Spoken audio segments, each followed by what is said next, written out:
നിങ്ങൾ കുടിക്കുന്ന mango ജ്യൂസിനകത്ത് മാംഗോയും orange ജ്യൂസിൽ ഓറഞ്ചും വനില ഐസ്ക്രീമും വനിലയും ചോക്ലേറ്റ് ഐസ്ക്രീമും ചോക്ലേറ്റും കാണണമെന്ന് ഒരു വിധത്തിലുള്ള നിർബന്ധവുമില്ല. ഇതിൽ പലതിനകത്തും നിറം കൊടുക്കാൻ വേണ്ടി കളറും ഇതിൻ്റെയൊക്കെ ടേസ്റ്റ് കൊടുക്കാൻ വേണ്ടി അതിൻ്റെ ഫ്ലേവേഴ്സും മാത്രമാണ് അവർ ഉപയോഗിക്കുന്നത്. 100% പ്യൂർ ഹണി എന്ന് പറയുന്നത് നമ്മൾ വാങ്ങിക്കുന്ന തേനകത്ത് എപ്പോഴും 100% തേൻ തന്നെ ആവണമെന്ന് ഒരു വിധത്തിലുള്ള നിർബന്ധമില്ല. പലതിനകത്തും അടങ്ങിയിരിക്കുന്നത് ഫ്രക്ടോസ് സിറപ്പുകളാണ്. ബിസ്ക്കറ്റിനകത്തും കുടിക്കുന്ന ഡ്രിങ്ക്സിനകത്തും ഷുഗർ ഫ്രീ എന്ന് എഴുതിയിട്ടുണ്ടോ? അതിന്റെ അർത്ഥം അതിനകത്ത് പഞ്ചസാര ആഡ് ചെയ്തിട്ടില്ല എന്ന് മാത്രമാണ്. അതിനകത്ത് വേറെ പല രീതിയിലുള്ള സ്വീറ്റ്നേഴ്സും ആഡ് ചെയ്യുന്നുണ്ട്. ഇങ്ങനത്തെ പല രീതിയിലുള്ള മിസ്ലീഡിംഗ് ആയിട്ടുള്ള അഡ്വർടൈസ്മെന്റും അതുപോലെ ലേബലുകളും കണ്ട് നമ്മൾ പല രീതിയിലുള്ള സാധനങ്ങളും വാങ്ങിച്ച് കഴിക്കാറുണ്ട്. നമ്മൾ കഴിക്കുന്ന ആഹാരത്തിനകത്ത് ശരിക്കും എന്താണ് അടങ്ങിയിരിക്കുന്നത് എന്നറിയണമെങ്കിൽ ഏക വഴിയുള്ളൂ, അതാണ് ഇൻഗ്രീഡിയന്റ് ഡിക്ലറേഷൻ. നമ്മൾ ഏത് പ്രോഡക്റ്റ് വാങ്ങിച്ചാലും അതിന്റെ പുറകെ ഇൻഗ്രീഡിയന്റ് ലിസ്റ്റ് മെൻഷൻ ചെയ്തിട്ടുണ്ട്. വെറും 4 കാര്യങ്ങൾ മനസ്സിലാക്കുന്നതിലൂടെ നിങ്ങൾക്കും ഇൻഗ്രീഡിയന്റ് ഡിക്ലറേഷൻ വായിച്ചു മനസ്സിലാക്കാൻ സാധിക്കുന്നതാണ്. ഇന്നത്തെ വീഡിയോ നമ്മൾ സംസാരിക്കാൻ പോകുന്നത് ഇൻഗ്രീഡിയന്റ് ഡിക്ലറേഷനെ കുറിച്ചാണ്. Welcome to another new episode of decode food with Veljin. വെറും 4 കാര്യങ്ങൾ മനസ്സിലാക്കുന്നതിലൂടെ നിങ്ങൾക്കും ഇൻഗ്രീഡിയന്റ് ഡിക്ലറേഷൻ വായിച്ച് മനസ്സിലാക്കാൻ സാധിക്കുന്നതാണ്. ഒന്നാമതായി നിങ്ങൾ മനസ്സിലാക്കേണ്ട കാര്യം എന്ന് പറയുന്നത് ingredients R listed in descending order.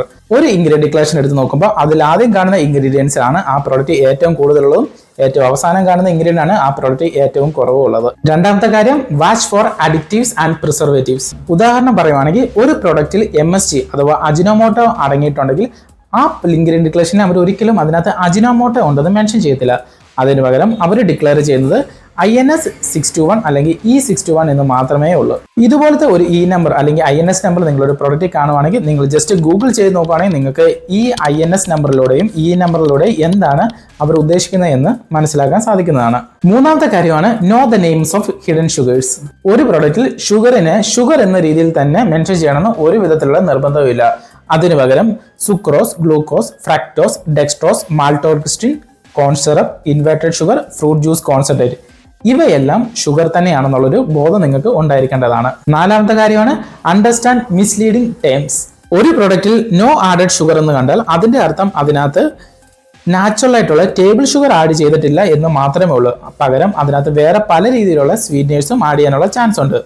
Fruit flavoured എന്ന് വെച്ചാൽ അതിനകത്ത് യഥാർത്ഥ ഫ്രൂട്ട് ആഡ് ചെയ്തിട്ടില്ല എന്നാണ് അതിന്റെ അർത്ഥം. അതിന് പകരം ഫ്രൂട്ടിന്റെ കളർ കിട്ടാൻ വേണ്ടി, ഫോർ എക്സാമ്പിൾ ഒരു മാംഗോ എടുക്കുകയാണെങ്കിൽ മാംഗോയുടെ കളർ കിട്ടാൻ വേണ്ടി കളറും അതുപോലെ തന്നെ ഫ്ലേവർ കിട്ടാൻ വേണ്ടി അതിനകത്ത് മാംഗോയുടെ ഫ്ലേവർ മാത്രമാണ് അവർ ആഡ് ചെയ്തിരിക്കുന്നത്.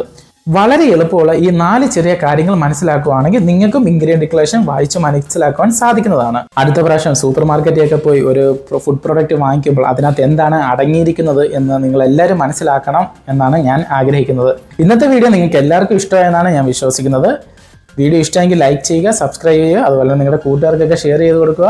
ഫുഡുമായിട്ട് റിലേറ്റഡ് ആയിട്ടുള്ള പുതിയൊരു ടോപ്പിക്കുമായിട്ട് അടുത്തൊരു വീഡിയോയിൽ വരുന്നത് വരെയായിരിക്കും. Good bye.